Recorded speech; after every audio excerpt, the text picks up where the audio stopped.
10월 3일 자유파 집결, 핸드폰 오프. 지난 주말 일부 구구단체들을 중심으로 빠르게 확산됐던 집회 관련 포스터의 내용입니다. 온 국민이 불편함과 불이익을 감내하면서까지 코로나 저지선을 지켜내려고 애쓰는 동안 한편에선 코로나 방역망을 붕괴시킬 수 있는 도심 집회를 모의하고 있었다니 충격적입니다. 광장은 상대방의 말을 존중하는 민주주의 최후의 보루입니다. 하지만 일부 구구단체들은 시민들이 어렵게 지켜온 광장 민주주의를 위협하고 나아가 국민 안전과 국가 경제를 테러하려 합니다. 광장이 더 이상 민주주의의 씨앗이 되지 않고 바이러스 감염균의 기폭자가 될지도 모르는 상황만은 막아야 하지 않을까요? 광화문 광장의 그 뜨거웠던 함성의 진정성을 지키기 위해서라도 말입니다. 오늘의 킹슈맨 시작합니다.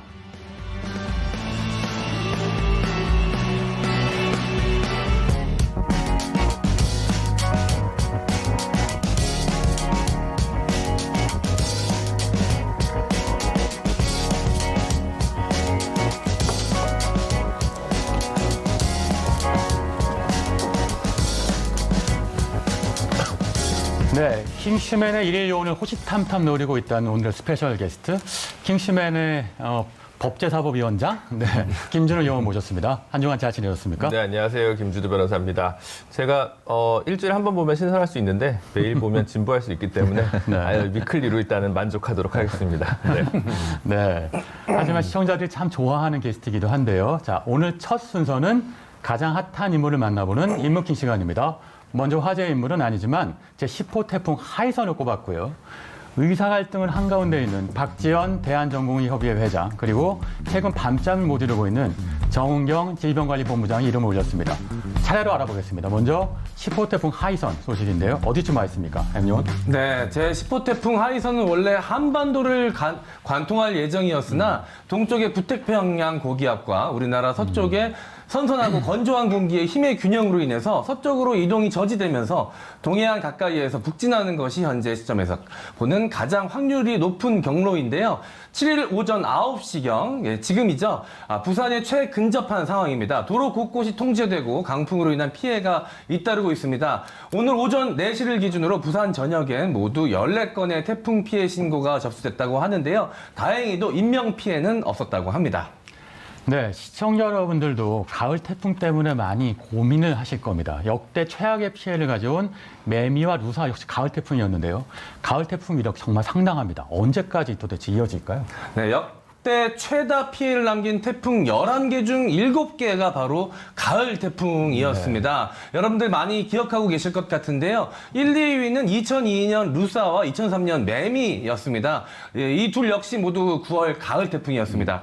기상청은 올해도 9월 전반에 걸쳐 태풍의 영향을 받을 가능성이 있다고 보고 있는데요. 현재 북상하고 있는 10호 태풍 하이선에 이어 11호 태풍 노을, 12호 태풍 돌핀이 발생했다고 합니다. 두 태풍이 한반도를 향할지는 아직 조금 더 지켜봐야 될 것 같습니다. 네, 이것이 끝이 아니라니 참 답답하네요. 자, 인물킹 두 번째 화제 인물은 박지원 대한전공의협의 회장입니다. 당초 집단 휴진을 멈추고 오늘부터는 병원이 돌아갈 거라고 예상됐는데, 하지만 전공의들의 강경한 목소리가 또 나오면서 오늘 한 차례 총회를 갖고 새롭게 결정하기로 했다던데요. 네, 대한전공의협의회죠. 줄여서 대전협이라고 부르는데요. 당초 정부와 의협이 협상을 마치고 곧바로 현장으로 복귀를 한다라고 했었는데 전공의협의회는 이 부분을 받아들이지 못했습니다. 아무래도 구성원들이 훨씬 더 강경한 목소리를 냈고 이 협상을 이끌었던 의협 최대집 회장을 오히려 공격하는 이런 현상도 빚어지기도 했었는데요. 일단 오늘 오후 1시입니다. 9월 7일 오후 1시에 온라인 간담회를 통해서 한 번 더 의견 수렴을 한 후에 최종 입장을 밝히겠다, 이런 이야기를 남겼습니다. 네, 시청자 여러분들은 좀 헷갈리실 수 있겠는데요. 어제만 해도요, 어제 오후만 해도 박지원 대전협 회장이 복귀하겠다는 취지의 입장을 밝히지 않았습니까? 그런데 어떻게 이렇게 상황이 복잡해진 거죠? 네, 일단 내부의 목소리가 조금 달랐던 것처럼 보입니다. 일단 협상 과정에 있어서 물론 대표자가 가서 협상을 하는 것은 맞습니다만 이 부분에 있어서 구성원들은 이 부분을 받아들이지 못했던 것이 가장 큰 현상이라고 볼 수가 있고요. 일단은 박지원 회장의 인스타그램, SNS 라이브 방송을 통해서 일단 본인의 입장을 밝히기도 했었는데요. 대한의사협회가 정부, 국회 합의문에 서명한 상황에서 의료계의 목소리를 분열시키고 명분도 희미해져 갔다. 이에 단체 행동을 계속하기 힘들다고 판단했다. 라고 이야기를 남겼는데요. 일단 오늘 오후 총회에서 다시 한 번 더 뚜렷한 입장을 밝힐 것으로 보입니다. 네, 결국은 의협 탓을 했다고 정리할 수 있겠는데 하루면 벌써 입장이 여러 번 바뀌고 있습니다. 내부 갈등이 크다는 걸 그만큼 보여주고 있다고 할 수 있겠고요. 어제 저녁회의에서도 좀 강경파 목소리가 강했다는 얘기 들었는데 맞습니까? 네, 맞습니다. 강경한 목소리가 여전히 나왔었는데 이 과정에서 전공의 한 명이 한 교수를 폭행하는 사건도 빚어졌습니다. 오후 늦게까지 이 내용이 국회에서 진행이 됐었는데요. 일단 전공의 A씨는 초대받지 않은 B씨가 연설대에 올라서 연설을 하려고 하자 제지 과정에서 폭행의 혐의를 받고 입건이 됐습니다. 네. 오후 11시가 넘은 상황에서 이러한 현상이 빚어졌고요. 일단은 초청받지 못한 사람이 연설대에 오르는 걸 제지할 수는 있습니다만 어쨌든 자유로운 의사 표명을 할 수 있다는 것도 저는 인정해야 된다고 생각을 하거든요. 일단 이 부분에 있어서 전공의 협의 구성원들 중 일부가 매우 강경하다는 것을 단적으로 보여주는 사태라고 볼 수가 있습니다. 네, 이 사태의 원인이 결국은 외부와의 갈등에서 이제 내부 갈등으로 연결되고 있는 모양인 셈인데요. 이런 와중에 최대집 의협회장과 박지원 대전협 회장 사이에 통화로 보이는 녹취가 공개됐습니다. 네, 맞습니다. 혹시 여러분들 그 과거에 메디컬 드라마 하얀 거탑 보신 적 있습니까?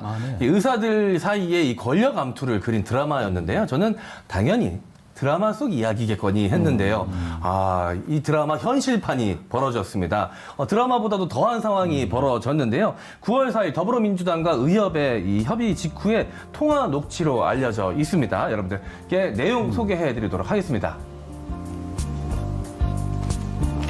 네, 이 박지원 협회장은 이 내부 협의가 없이 협의가 강행됐다라고 급기야 특정 인물을 언급하면서 의협이 주도적으로 이 판을 짠 게 아니냐고 이 의협 최대집 회장에게 물었고요. 최대집 회장이 서로 이야기를 나누지 않았느냐라고 이야기하자 변명이라고 쏘아붙입니다. 이 외에도 굉장히 격한 내용들이 오고 갔는데요. 1분 20초 분량의 통화 녹취는 의사 커뮤니티에도 올려졌고요. 하루 종일 이 내부 갈등이 이어졌다고 합니다. 네, 오창석 의원, 이 통화 녹취 한번 들어보셨죠? 어떠셨나요? 네, 실제로 듣고 왔었는데요. 이 부분에 있어서 미묘한 신경전도 충분히 느낄 수가 있었는데 박지원 회장 같은 경우는 최대집 회장에게 둘이서 짜고 친 것이 아니냐라는 사실상의 비꼬는 듯한 말투를 네. 남겼었고 이 부분에서 최대집 회장은 그 협상에 참여했었던 두 사람의 이름을 그래도 우리가 함께 했었던 의사 선배인데 존칭을 써야 되지 않겠느냐라고 했고 박지원 회장 같은 경우는 존칭이 지금 무슨 상관이냐라고 했고 최대집 회장은 존칭 그래도 써라. 라고 했을 때 그러면은 그 사람 두 사람 이름을 거명하면서 존칭을 쓰되 누구누구 이사님이 그럼 둘이서 짜고 친 거네요 라고 하면서 다시 한 번 더 비꼬는 말투를 남겨서 사실 이 통화 녹취가 통화 녹취를 위해서 남긴 것이 아닌가. 사실상 중요한 협상 내용이 우리가 무엇이 불편했고 무엇을 했었어야 된다는 내용은 전혀 들어가 있지 않습니다. 이 통화 내용으로는 박지원 위원장이 최대집 회장에게 어떤 반항 거센 저항을 했다라는 인상만 줄 수가 있거든요. 과연 이것이 과연 국민 의료에 어떤 도움이 되고 공공의료 논의와 어떤 관련이 있는지는 참 찾아보기 힘들었습니다. 네, 의사 파업의 원인이 어쩌면 그러니까 정부의 정책에 대한 문제를 계속 짚었습니다만 의협과 그 대전협의 강경파 지도부의 갈등 때문에 이렇게 확산된 건 아닌가라는 걸 추정해 볼 수 있는 녹취가 아니었나 싶습니다. 이 와중에 국가의사고시 관련된 문제도 있는데요. 의료 파업으로 한 차례 연기가 됐었죠. 이번 파업 중단이 의사 국가고시에 어떤 영향을 미칠까요? 네, 안타깝게도 어제 의대생들을 대표하는 의대협 비대위는 국가고시 거부 운동을 지속한다고 밝혔습니다. 전국 40개 의과대학 응시자 대표회의 의결에서 만장일치로 의사 국가시험 거부를 유지하겠다라는 결정이 내려졌다고 합니다. 결국은 의대협, 의협, 대전협 다 입장이 다 다르다는 얘기인데요. 이런 상황에서 정부가 국민 보건을 위해서 계속 협상을 지속하고 있는데 정부의 노력이 물거품이 되어가는 건 아닌가 걱정이 되기도 합니다. 오늘 오후의 결과가 좀 주목되는데요. 자, 일선 현장으로 돌아왔지만 여전히 안개 속 길을 걷고 있는 것 같습니다. 자, 세 번째 화제 인물은 정은경 질병관리본부장입니다. 이분이 최근 살인죄로 고소를 당했다는 소식이 있는데 이게 어떻게 된 겁니까? 네, 이제 많은 분들이 어이없어 하셨을 것 같고 저도 참 어이가 없는데요. 지난 4일 금요일이었습니다. 정치방역 고발연대와 자유민주국민운동 그리고 8.15 집회 참가자 비대위 사무총장 등은 정치방역으로 국민을 공포에 몰아넣고 있다며 이 정은경 본부장을 대검찰청에 고발하는 일이 있었습니다. 네, 제가 정말 실수할 수밖에 없게 되는데 그러게요. 이런 경우 가능한 겁니까? 살인죄가 성립이 검토해도 되나, 김준희 의원? 이게 검토의 가치가 없고요. 제가 정은경 본부장님이랑 친한 법조인이라면 네. 당장 이분들을 무고죄로 오히려 고소를 할 것 같습니다. 그래서 법리적으로 검토할 아무런 가치가 없고요. 그냥 오히려 이제 행정 사법 자원의 낭비가 아닐까 저는 그렇게 단호하게 좀 보고 있습니다. 네, 이런 거 보고 이제 노이즈라고 할 수 있겠는데요. 이런 노이즈에 주목할 시간이 많이 없는데 그만큼 방역이 시급한데요. 가뜩이나 코로나19 방역이 힘든데 도가 지나치다는 생각이 듭니다. 최근 정은경 본부장의 순환시대라고 해도 과언이 아닐 텐데 오늘의 궁금한 프로필에서 M요원이 정성스럽게 준비했죠. 네. 가뜩이나 이 방역하느라 힘든 이 정은경 본부장 여러 가지로 지금 마음고생이 심할 것 같은데요. 그래서 제가 좀 더 꼼꼼하게 자세하게 이분에 대해서 조사해 왔습니다. 정은경 보유국이라는 우스갯소리가 나올 정도로 국민들에게 신뢰를 주고 있는 정은경 질병관리본부장입니다. 설레는 마음을 안고 전격 분석해 보도록 하겠습니다. 여러분들 잘 들어보세요. 리슨 스타트!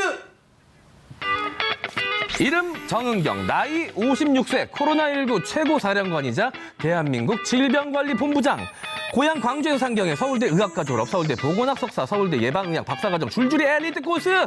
하지만 의사의 길 대신 공직의 길을 택하는데 1995년 국립보건원 특채로 보건공무원 시작, 보건복지부를 거쳐 응급의료과 과장, 2014년 질병관리본부에 소속돼 메르스 등 전염병 최전방에서 활약. 힘들다는 부서는 다 거쳤네요. 2015년 메르스 사태 대응 실패라는 이유로 감봉징계, 말도 안 돼. 하지만 당시 대처 능력을 인정받아 다시 질병관리본부장으로 이런 와중에도 국가 방역을 위해 한 달 200시간 넘는 초과 근무, 186일간 주말도 없이 출근, 1시간보다는 많이 잔다는 명언을 남기며 브리핑했던 정은경 본부장 대단합니다.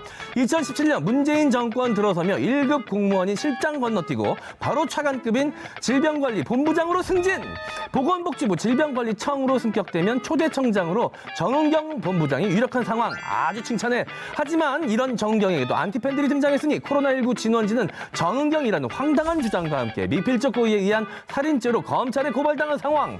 이런 황당 시츄레이션 보인 그들은 바로 대한민국 보수단체 정청래 의원의 표현에 의하면 이건 정말 도둑이 경찰 고발하는 격이 아니냐고. 맞는 말인 것 같습니다. 특히 전화기는 꺼두고 또 한 번 광화문 집회를 열겠다는 안티팬들 때문에 정은경 본부장의 잠 못 드는 밤은 계속되는 중입니다. 편히 잠들 수 있는 그날은 언제 오려나. 수면 베개 선물하고 싶은 정은경 본부장의 궁금한 프로필이었습니다. 고생 많으십니다. 네, 정말 수고하셨습니다, M요원. 진짜 이번 이 프로필 코너는 늘 들을 때마다 한 네. 사람의 이야기를 완벽하게 한눈에 들어오게 하는 코너 같습니다. 네. 정은경 본부장은 많이들 관심이 있을 텐데요. 특히 방역의 신뢰를 상징하는 인물로 그 상징성이 큰 것 같습니다. 다른 요원들도 분석이 있으실 것 같은데, 오창동 의원. 네, 일단 저는 정은경 본부장 하면 두 가지 정도 생각이 나는데요. 지난 3월이었습니다. 이제 업무 추진비가 58,800원이었다. 라는 기사가 이제 쏟아지기 시작했었죠. 흔히 말해서 판공비라고도 하는데요. 고위공직자에게는 이제 활동할 수 있는 카드나 이런 것들이 지급이 됩니다. 그 금액이 이제 58,000원 정도밖에 3월 한 달 동안 쓰지 않았다라는 것을 보면서 정말 이 방역에만 매진했었고 센터 이외에 다른 것도 하지 않았구나라는 것을 충분히 느낄 수 있는 상황이었고, 오히려 이 58,000원이 공개되자 우리 방역을 위해서 힘써주고 있으니까 조금 더 업무 추진비나 이런 걸 많이 써서 먹고 싶은 거 드시고 또 쓰고 싶은 거 더 쓰시라, 이런 말씀을 남기셨고, 이 58,000원조차도 민간 전문가와 커피숍에서 만나서 방역을 어떻게 하면 더 잘 대처할 수 있는가라는 모임이었다라고 합니다. 공식 기록이 남아 있었기 때문에 이렇게 국민의 세금까지 꼼꼼하게 아껴 쓰는 이 모습에 한 번 좀 놀랐었고요. 또 3월 8일이었습니다. 구로구 집단 콜센터 감염이 있었는데 4월에 이 논문을 발표했습니다. 미국 CDC를 통해서 이 논문을 발표했었는데, 이 집단센터, 콜센터 감염을 됐을 때 어떻게 전파가 됐고 어떻게 이 사람들에게 연락을 했고, 그 건물을 봉쇄해서 건물을 드나들었던 사람들에게 모두 연락을 해서 모두 진단을 받게 했던 이 모든 과정을 이제 전 세계와 공유하고 싶다. 그러니까 이것이 콜센터가 아니라 한 건물 내에 집단 감염이 일어났을 때 어떻게 대비하면 되느냐라는 최초의 모범 사례라고도 볼 수가 있거든요. 그 바쁜 와중에서도 이런 논문을 통해서 전 세계가 공유하는 이런 모습, K-방역을 선도했다라고 볼 수가 있고, 다른 나라로 하여금 대한민국 방역이 정말 잘 되고 있다라는 그런 표상이 될 수도 있다라고 말씀드리고 싶습니다. 58,800원. 참 말로만 들어도 참 놀라운 금액인데 아마 전화 오창석 요원이 공직에 간다. 네. 58,000원. 반나절이면 쓸 겁니다, 아마. 그렇죠. 시간 단위로 또 쓸 수도 있겠죠. 저희 같은 경우는. 예. 네. 근데 제가 이제 석박사 전공이 노동법인데 네. 이게 지금 일주일에 몇 시간을 일하는지, 이게 굉장히 노동법의 사각지대에 지금 질본 정은경 본부장뿐만 아니라 사실은 뭐 병원에 계신 분들도 다 이제 마찬가지일 거라고 생각합니다. 굉장히 지금 정말 뼈와 땀과 피와 모든 것을 지금 갈아 넣고 있는 상황인데 네. 좀 한시바삐 좀 이분들이 건강도 좀 챙길 수 있었으면 하는 바람이 좀 큽니다.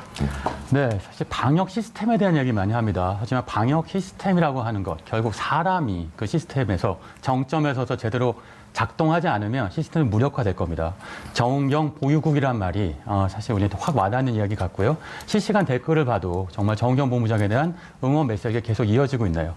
언론에 대해 반응이 크게 없는 편인 정경 본부장. 하지만 그동안 코로나19에 대한 위기가 올 때마다 국민들을 잡아주는 말들을 과감하게 하면서 안심시키는 모습을 보였었습니다. 코로나 방역 대책의 수장으로서 위기 때마다 중요한 팩트를 체크해줬던 말들을 모아봤습니다. 화면으로 만나보시죠. 현재 유행 상황이 지속된다고 하면 다음 주에는 하루에 800명에서 2,000명까지 확진자가 증가할 수 있고 대규모 유행으로 이어질 수 있다는 것을 경고하고 있습니다. 수도권 지역에서 시행 중이던 강화된 사회적 거리두기 2단계 방역 조치가 9월 13일까지 연장 시행되었습니다. 국민들께서는 코로나19 예방을 위한 방역 조치 준수를 해주실 것을 요청을 드립니다. 가급적 가족과 함께 집에서 안전하고 건강하게 시간을 보내주실 것을 부탁을 드립니다. 정의연 본부장의 주요 브리핑을 들어봤는데요. 일단 군더더기 없는 말투, 그리고 신뢰감을 주는 메시지, 내용 모든 것들이 국민들을 안심시키기에 충분한 것 같습니다.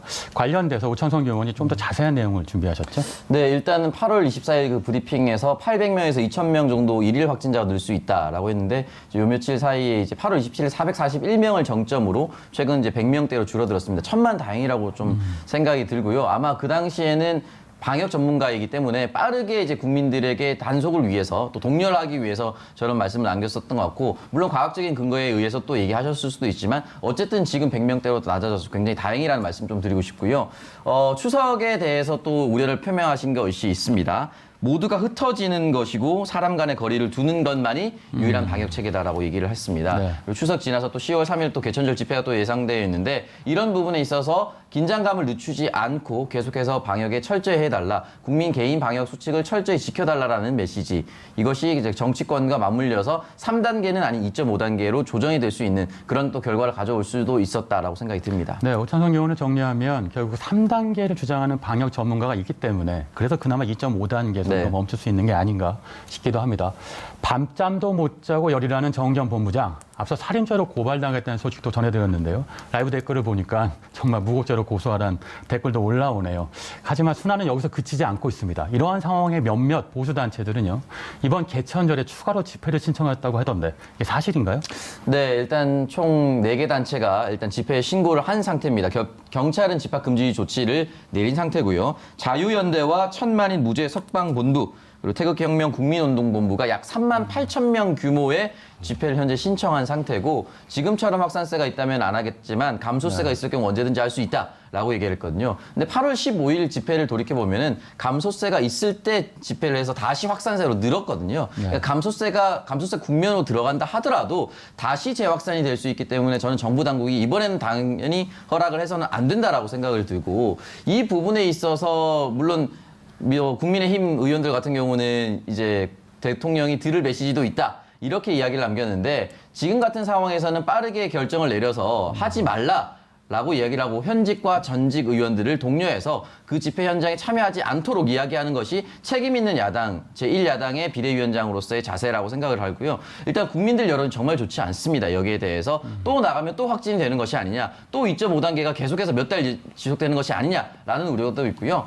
방역 전문가들 같은 경우는 가을에 독감이 유행해서 흔히 말하는 트윈데믹이라고 하죠. 독감의 증상과 코로나19의 초기 증상이 구분되지 않기 때문에 열이 나거나 이런 부분에 있어서 굉장히 우려스럽다. 그렇기 때문에 절대로 이건 허용해서는 안 된다, 이렇게 얘기를 하고 있습니다. 네. 광복절의 실수가 개천절에도 반복되면 안 될 텐데요. 김준 의원, 이런 게 법률적으로도 해결할 수 있는 부분이 있습니까? 최근에 이제 그 광복절 집회 관련해서 좀 비판적 여론이 많다 보니까 국회에서는 이제 집회 재난 시기에 어떤 집회 제한에 관한 다양한 입법안들이 지금 올라오고 있습니다. 뭐 최근에는 또 판사 출신의 이수진 의원 안이 또 올라오기도 했고, 그 전에 이원욱 의원 안이라든가 오영환 의원 안이라든가 다양한 안들이 있는데요. 기본적으로 보면 집회 자체를 원천적으로 금지하거나 조금 더 제한하는 경우에 뭐 질병관리본부장의 의견을 청취한다든가 뭐 이런 절차적 규정을 두는 여러 방식들이 좀 제한되고 있습니다만 잘 비교 형량을 해야 될 것 같습니다. 원칙적으로 모두 금지하는 방식은 헌법상 위헌 판단이 날 소지가 크기 때문에 일정한 인원 범위에서 예를 들어 뭐 2단계, 3단계일 경우에 그 정도 인원에 준하여 집회를 허가한다든가 이런 정도의 적절한 입법이 좀 제한하는 건 괜찮겠지만 애시당초 이 시기에는 집회를 금지한다라고까지 나아가면 그것 또한 국민의 기본권을 침해할 가능성이 있기 때문에 국회에서 숙고의 시간이 좀 필요할 것 같습니다. 네. 하지만 코로나 상황에선 국민의 법 감정이 좀 다를 수 있겠다 싶기도 하고요. 이수진 의원은 광복절 집회를 허가한 판사를 향해서 강하게 이런 맥락으로 비판하기도 했던 기억도 납니다. 국민의 생명과 안전을 개별 법관의 판단에만 맡기는 것이 큰 문제가 아니냐는 주장이었는데요. 이번에는 어디에 무게가 쏠릴지 주목됩니다.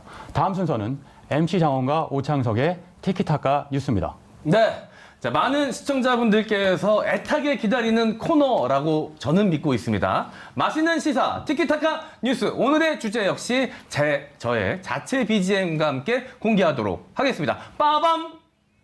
네, 오늘의 티키타카 뉴스 주제는 국회의원 재산의 모든 것인데요. 오창석 의원이 오늘 굉장히 할 말이 많을 것이라고 제가 생각이 듭니다. 국회의원 선거에 입후보했던 적이 있지 않습니까? 그때 당시에 재산이 공개됐군요. 네. 너무 없어가지고 돈을 빌려가지고 빌린 돈으로 재산 신고를 했던 그런 전례가 있다고 저는 이야기를 통장에 들었습니다. 70만 원 있어가지고요.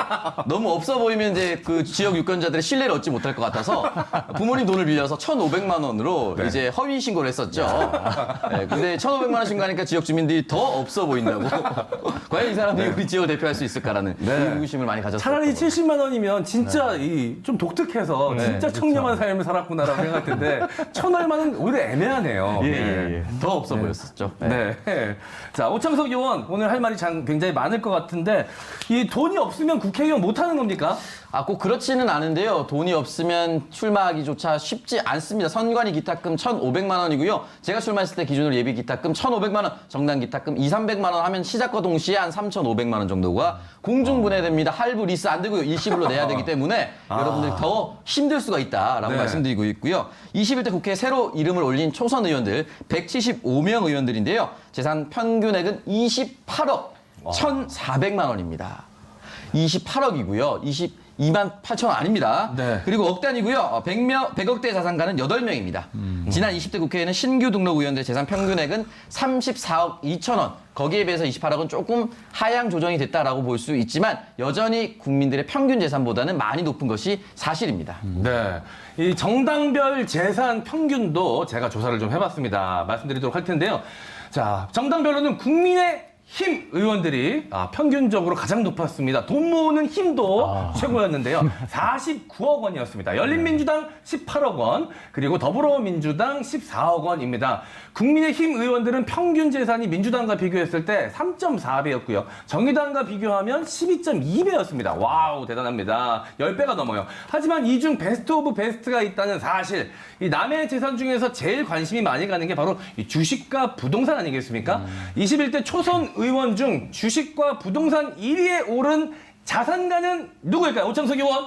네, 부동산 왕은 국민의힘의 초선 의원이죠. 김은혜 의원입니다. 남편 명의로 된 서울 강남 대치동 빌딩이 있는데요. 무려 158억 원에 해당한다고 합니다. 또한 논현동에 있는 연립주택 등을 포함해서 총 재산은 176억 원에 달한다라고 알려져 있습니다. 또한 국민의힘의 전복민 의원은 이진종합건설 대표이사 출신인데요. 총 재산이 914억이라고 합니다. 거의 914억이요. 네, 1,000억에 가까운 재산이라고 볼 수가 있고요.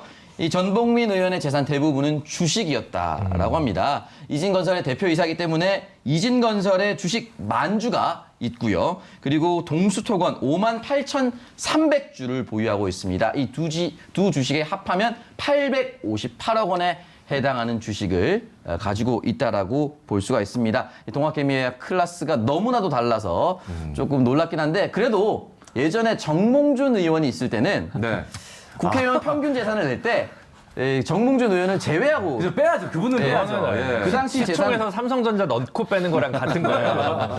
그렇기 때문에 이 정몽준 의원 재산이 그 당시에 공개된 게 2조 430억이었습니다. 네. 국회의원 300명 평균 올리면 한 100억씩 되거든요. 네. 그렇기 때문에 정몽준 의원은 제외하고 계산했었던 것이 또 기억나기도 하네요. 네. 학창 시절에 저의 시험 성적도 반평균에서는 빼야 되는 거 아니냐라는 이야기가 있었거든요. 너무 많이 깎아먹는다고. 반대로 너무 높이기 때문에 네, 좀 깎는 맞습니다. 경우도 있었군요. 이 국회의원 재산 관련해서 또 이슈가 된 인물이 한 명 있습니다. 국민의힘 조수진 의원인데요. 반년 만에 재산이 11억 원이 불어났다는 사실. 자, 여러분, 돈이 그냥 국회의원만 했을 뿐인데 11억 원이 갑자기 자가 증식을 했습니다. 총선 당시 비례대표 후보자로 재산을 신고할 때는 18억 5천만 원을 신고를 했는데요. 4달 만이었죠. 지난달 28일 공개된 국회의원 재산 신고 내역을 보면 30억여 원으로 11억 5천만 원이 늘어났습니다. 이 조 의원, 이 로또라도 당첨이 된 걸까요? 제가 이 로또에 관심이 많거든요. 그래서 제가 그 방송 항상 이거 추첨하는 걸 열심히 보는데 요즘 로또 1등 금액이 한 11억에서 13억 정도가 됩니다. 자, 이런 의혹에 대해서 이 조수진 의원이 자신의 SNS를 통해서 신고 과정에서 11억을 실수하는 경우도 있나 모르겠습니다. 자, 어쨌든 본인은 실수라고 주장을 했습니다. 성실하게 소명하겠다고 입장을 밝혔는데요. 현재 선관위에서 사실관계 확인 중이라고 합니다. 이 초선 국회의원들의 재산을 살펴보니까 자산가가 참 많은 것 같은데 이 재산이 없으면 국회의원 하기 어렵다라는 생각이 계속해서 듭니다. 오창석 의원 빼고는요. 그러니까 이제 사실은 국민의 평균 재산과 비슷했을 때 국민의 삶을 가장 잘 이해할 수 있다라고 볼 수가 있고요. 물론 재산이 많다고 해서 이제 국회의원이 될 자격이 없다. 이렇게 보기는 어렵다고 생각이 드는데 사실 저도 재산 신고를 해봤지만 재산 신고 내역을 본인이 직접 합니다. 통장 내역을 금융당국에 나와서 면밀히 조사하는 것이 아니라 자기가 가지고 있는 자산의 가치라든지 예금 내역이라든지 이런 걸 자발적으로 신고를 하는데 사실은 11억을 누락했다라는 것은 사실 좀 굉장히 좀 의심스럽기도 하고요. 지역구 의원도 아니고 비례대표 의원이었지 않습니까? 근데 굳이 이렇게 재산 신고를 누락했다는 것은 경솔하지 않았나라는 생각이 좀 들어요. 지금 소명하는 내용에서도 처음이라서 헷갈렸다고 하는데 대한민국 초선 의원들 다 처음입니다. 누가 두 번째로 하겠어요. 그렇기 때문에 이런 부분에 있어서는 애초에 좀 경솔하게 했었다. 나의 재산에 대해서 면밀하게 파악하지 않았다. 또는 감추려고 한 것은 아닌가라는 의심이 들 정도로 11억의 차이는 좀 더 크다라고 생각이 좀 듭니다. 네, 우리 신기주 국장은 만약에 입후보하게 되면 재산 신고 어느 정도 하게 될 것 같습니까? 솔직하게 해야 되겠죠. 많지는 않겠지만 분명한 건 제가 국민을 대표할 수 있으려면 국민의 눈높이와 맞는 재산을 갖고 있어야 되겠죠. 네. 재산이 많은 게 문제가 아니고요. 그렇게 재산이 많은 분들이 평범한 시민들, 국민들을 대표할 수 있느냐. 이것 때문에 시민들, 국민들이 질문을 던지는 게 아닌가 싶습니다. 네. 근데 국회의원 너무 오래 하신 분들 같은 경우 재산을 다 까먹잖아요. 네. 그럼 오히려 의심을 하게 돼요. 저렇게 어렵고 힘든데 네. 뭔가 다른 방식으로 치부를 하고 있진 않나. 그래서 오히려 이제 곳간에서 인심 난다고 어느 정도 자산은 좀 있어야 차라리 믿고 나라 일을 맡길 수 있지 않냐 이렇게 보시는 분들도 있어서 네. 돈이 있다고 전부 뭐 비난할 일은 아닌 것 같습니다만 그럼에도 불구하고 이렇게 뭐 언론인 출신 분이 잘 몰랐다라는 공적 감각의 부재를 얘기한다든가 이런 부분은 상당히 아쉬운 대목이라고 할 수 있을 것 같습니다. 네. 제가 3주 동안 김준우 의원을 지켜봤는데 만약에 정치인이 된다면 굉장히 청렴한 정치인이 될 것 같습니다. 3주 동안 단벌 신사였습니다. 다른 것을 본 적이 없습니다. 아무도 관심 없는 그 내용을 그렇게 짚어주시면 어떻게 하십니까? 네. 심지어 주름도 안 피고 오십니다. 지금 협찬이 안 들어와서 이런 거니까 많은 그 양복 업체 쪽에서는 우리 제작진의 연락 부탁드리겠습니다. 네, 알겠습니다. 정말 무서운 사람이었네요, 오히려. 예. 자, 지금 실시간 댓글 상황 알려드리도록 하겠습니다. 지금 부산에서 방송을 시청하시는 분들도 계신 것 같습니다. 네. 부산 상황이 굉장히 어렵다고 지금 엉망이라고 길거리가 아이고. 올려주신 분들이 많이 계셨고요. 정은경 본부장 관련해서 누가 감히 정은경 본부장을 건드리면 안 돼. 성역이다라고 이야기해 주시는 분들도 많았습니다. 자, 그리고 티키타카 재밌다고 이야기해 주시는 분이 한 3분 정도 계셨어요. 앞으로 5분 이상 되도록 노력하도록 하겠습니다. 네, 지금까지 오창석과 MC 장원의 티키타카 뉴스였습니다.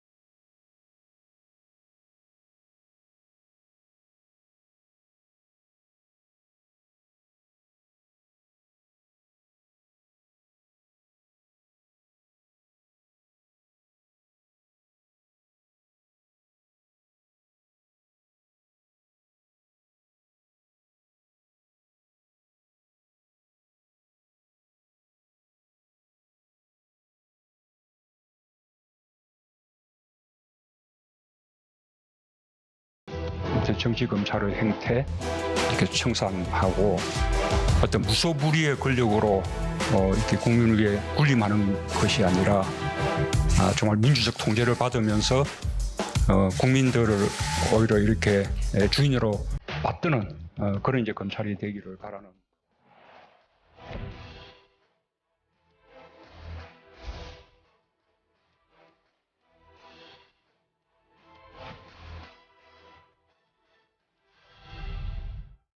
네, 오늘의 킹덤 주제는 줄사표를 통해 본 검찰의 조직 문화입니다.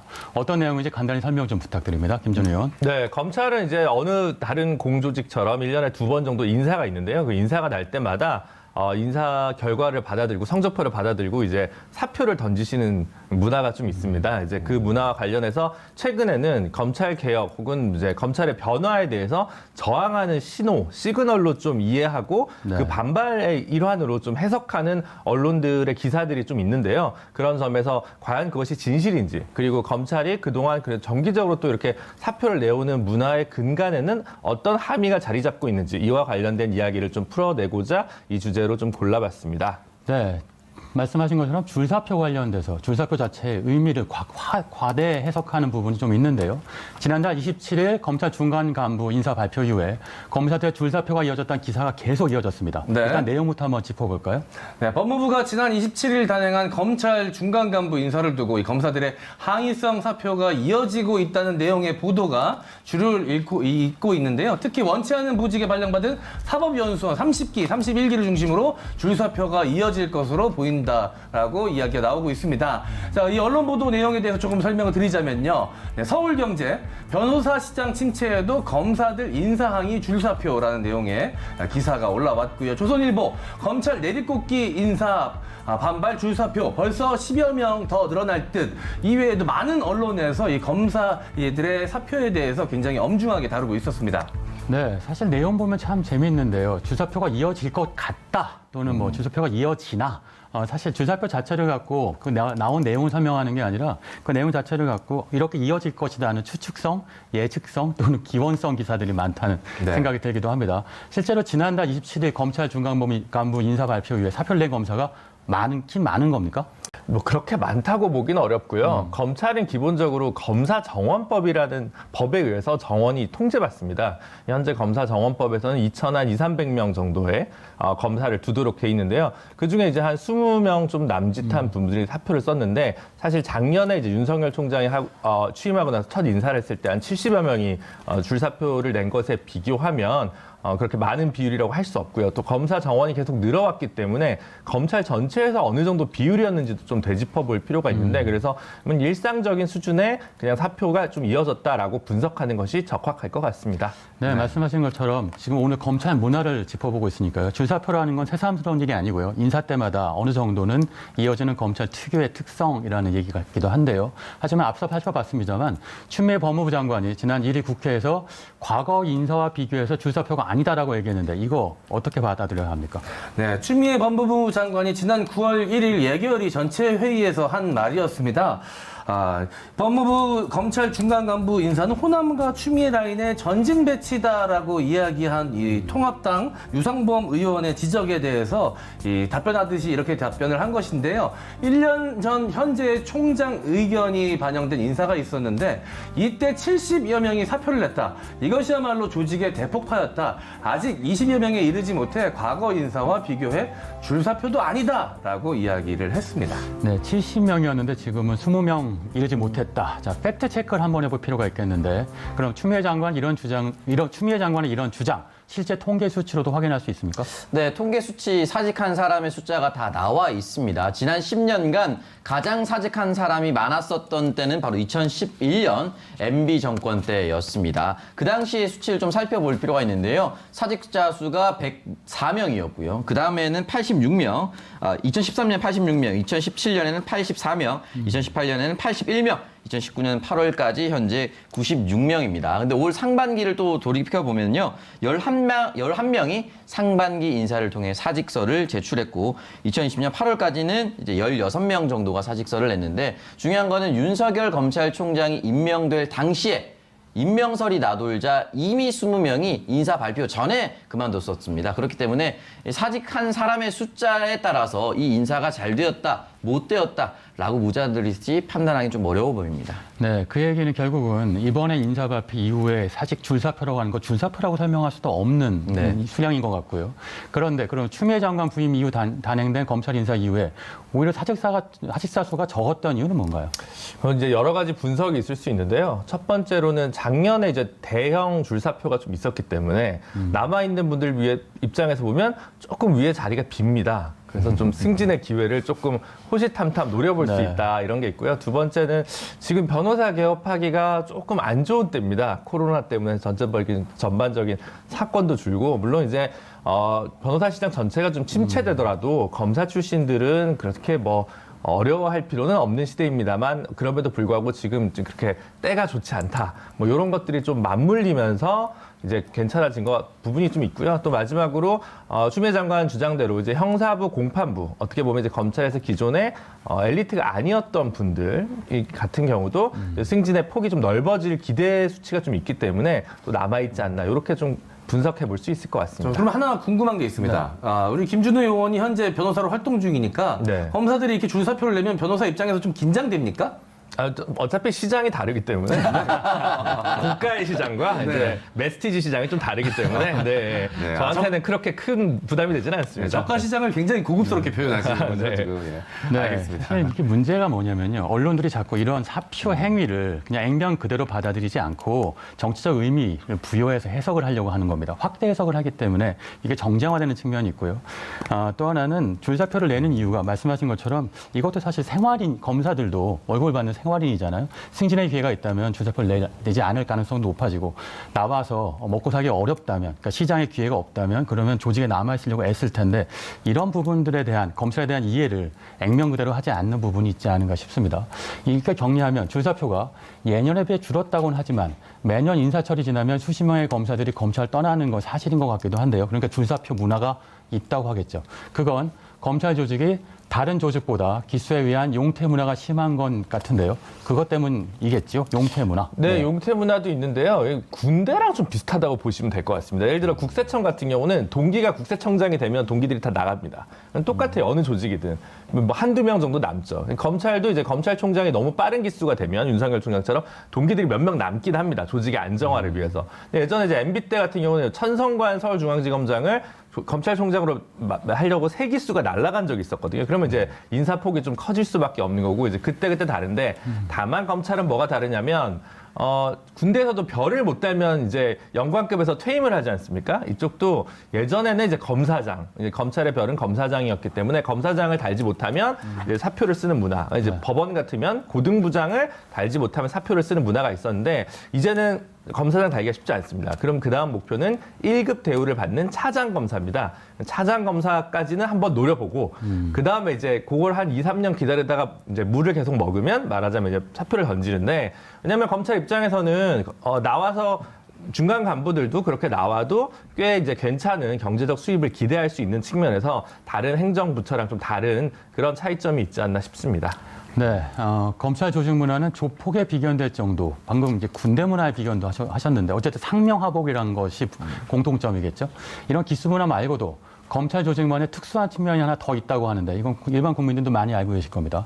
검사 동일체 원칙이죠. 그러니까 이게 어떤 원칙이고요. 이 원칙의 뿌리가 어딘지 한번 살펴볼 필요가 있겠다 싶은데요.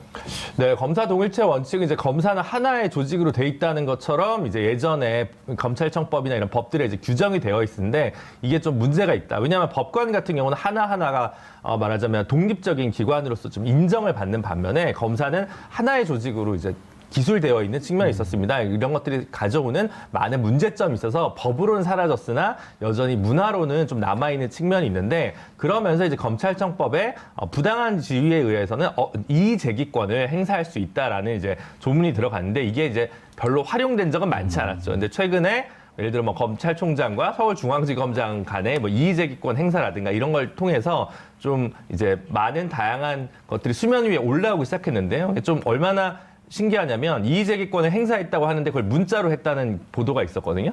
이의제기권을 행사할 때 어떤 절차나 이런 것들이 전혀 없다는 것의 반증입니다. 그러니까 여전히 이의제기권은 사실은 문서 속에 있던 제도였다라는 유명무실하군요. 거를 네. 보여줬다는 것이 사실인 것 같습니다. 네. 네. 이 검사 동일체 원칙, 이 문서상으로는 사라졌다라고는 하지만 많은 사람들이 사실 이 검찰이라는 조직 자체가 이 엄격하고 이 굉장히 강한 이 조직 문화 속에서 기강 문화가 존재한다고 알고 있지 않습니까? 그런데도 이 사실 이 검찰의 실질적인 조직에 대해서 조직도에 대해서는 많은 분들이 좀 잘 모르고 계십니다. 우리 김준우 의원께서 설명을 좀 해주시죠.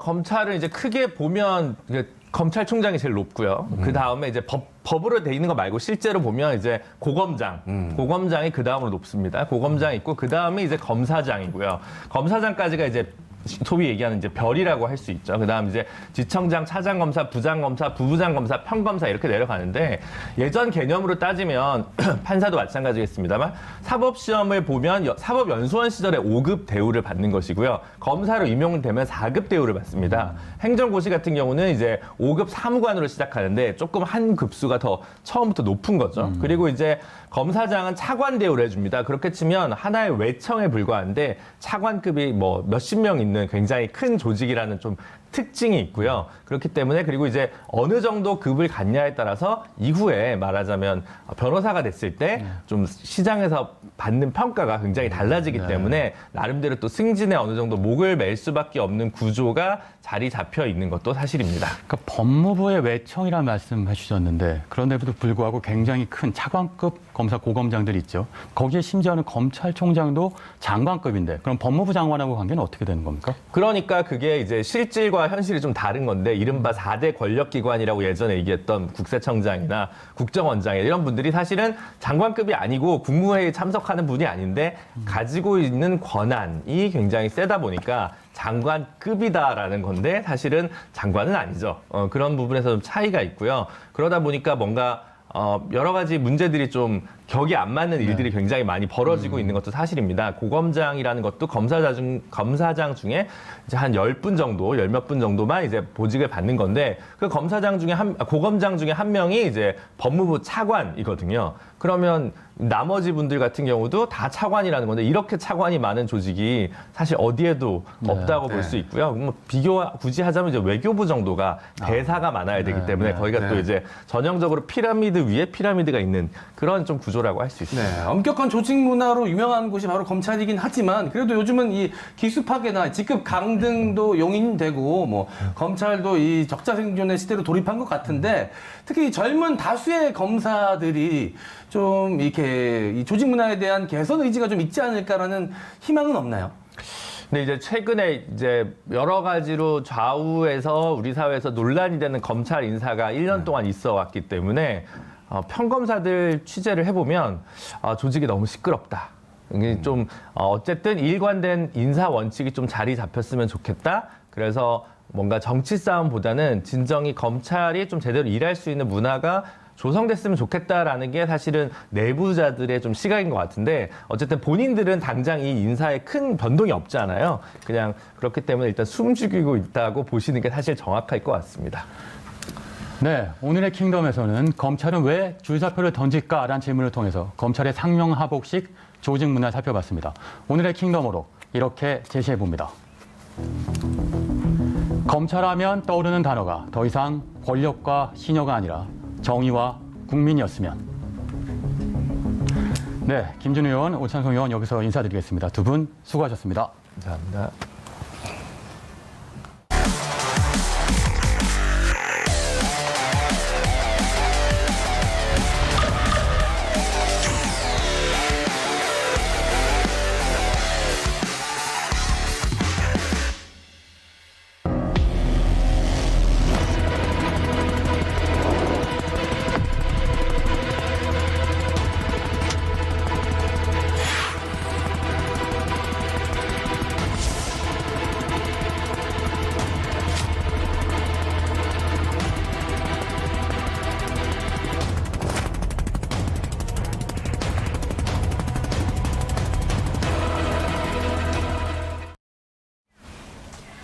네, 코로나 퇴치본부 투강스 시간입니다. 오늘의 코로나19 리포트 내용부터 살펴보시죠.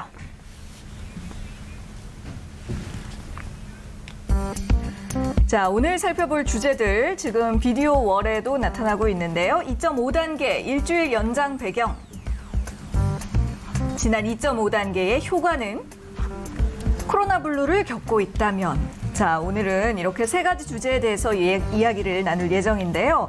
본격적으로 시작하기 전에 오늘 코로나19 확진자 현황부터 정리해 드리겠습니다. 조금 전에 방역당국에서 발표한 내용인데요. 오늘 0시 기준으로 국내 코로나19 신규 확진자 수는 총 119명. 이 중에서 지역 감염이 108명이었고요. 해외 유입이 11명이었습니다. 9월 2일부터 닷새 연속으로 지금 총 확진자 수가 100명대를 기록하고 있고요. 수도권 거리두기 2.5단계가 일주일 더 연장된 만큼 계속해서 방역수칙 잘 지켜주시기 바랍니다. 자, 이제 다시 오늘의 코로나19 리포트 첫 번째 주제로 돌아가 보겠습니다. 2.5단계 연장 배경인데요. 강양구 의원의 설명 들어보도록 하죠. 네, 제가 지난주 금요일 킹슈맨 시간에 아마도 2.5단계가 연장될 가능성이 굉장히 크다라고 이야기를 했었는데 아니나 다를까 원래 6일에 종료될 2.5단계가 한 주 더 연장이 돼서 13일까지 수도권에서는 연장이 되었고요. 그리고 비수도권에 같은 경우에도 2.5단계가 아니라 이제 2단계 조치가 그건 한 주 더해서 이제 20일까지 계속되는 상황입니다. 방역당국이 이렇게 결정을 할 수밖에 없었던 상황은 2단계 혹은 2.5단계의 효과가 아직까지는 또렷하게 나타나지 않고 있는 상황으로 판단을 한 것 같습니다. 제가 이제 구체적인 숫자로 말씀을 드리고 싶은데요. 2.5단계의 효과가 드러나는 1일 확진 환자의 숫자는 100명 미만이에요. 그러니까 지금 방금 강지원 의원이 이제 100명대 초반에 어제 확진 환자가 발생했다고 했는데 저는 비교적 좋은 신호라고 생각을 합니다. 만약에 이런 추세가 내일 모레까지 계속이 되어서 내일이나 모레 100명대 밑으로 떨어지고 그리고 이번 주에 정말 운이 좋게도 50명대 미만까지 내려간다 그러면 아마 방역당국이 13일로 2.5단계를 종료하고 추석 전까지 2단계 정도로 통제하는 것이 가능할 수도 있겠다라고 판단할 것 같습니다. 근데 이제 그게 아니라 이번 주에도 계속해서 100명대 위에서 왔다 갔다 하면서 일일 확진 환자 숫자가 100명 미만으로 줄어드는 상황이 나타나지 않으면 아마도 13일 근처가 되었을 때 방역당국이 또 한 차례 고민을 할 수밖에 없을 것 같습니다. 네, 2.5단계로 또 연장을 할지 말지를 놓고서. 네, 지난주 내내 수도권에서는 사회적 거리두기 2.5단계가 진행됐잖아요. 효과를 평가해 주신다면요? 효과가 분명히 있었던 것으로 보입니다. 그런데 우리가 어떤 거리두기 단계를 했을 때 그 효과는 바로 나타나는 것이 아니라 보통 열흘 정도 후가 지났을 때 나타납니다. 그리고 또렷한 효과를 판단하기에는 2주 정도가 지났을 때 판단을 할 수가 있거든요. 그래서 사회적 거리두기 2.5단계의 효과는 이번 주부터 본격적으로 나타날 텐데 만약에 방금 말씀드렸던 대로 이번 주에 드라마틱하게 일일 확진 환자 숫자가 줄어드는 모습이 보이고 또 중요한 포인트가 감염 경로를 모르는 불분명 환자의 비율이 지금은 5명 중에 1명 정도인데 그 비율도 같이 줄어드는 모습이 생긴다면은 방역당국이 좀 더 자신감을 가질 수 있을 것 같은데 만약에 그 두 가지 포인트에서 좀 지지부진하면은 앞으로 당분간은 더 고생을 해야 될 수도 있습니다. 네, 잘 들었습니다. 네, 중대본이 현재 추세를 봤을 때 3주 앞으로 다가온 추석 연휴 때까지 코로나19 무증상, 잠복 감염을 완전히 통제하기 어렵다면서 가족과 친지의 건강을 위해 이번 연휴에는 될 수 있는 대로 집에 머물러 달라고 당부했습니다. 부디 정부의 방역 지침을 잘 따라주시기 바랍니다. 그리고 오늘 밤 10시 30분에 TBS TV가 새 시사 교양 프로그램 생존 탐구 프로젝트 신박한 벙커를 선보입니다. 잠시 예고 영상 보시겠습니다.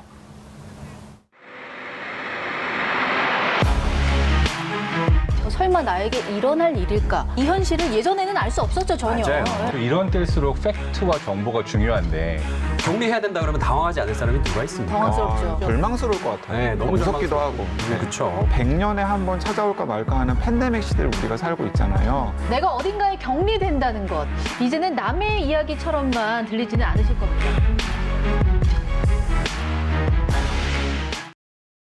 많은 시청 부탁드립니다. 자, 이제 마무리할 시간입니다.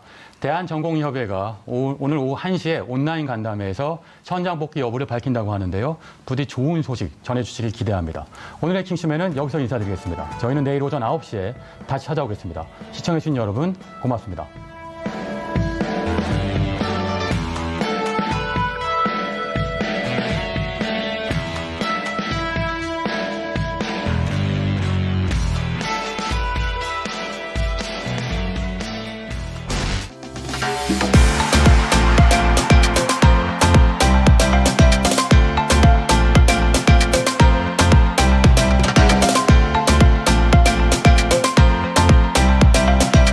TBS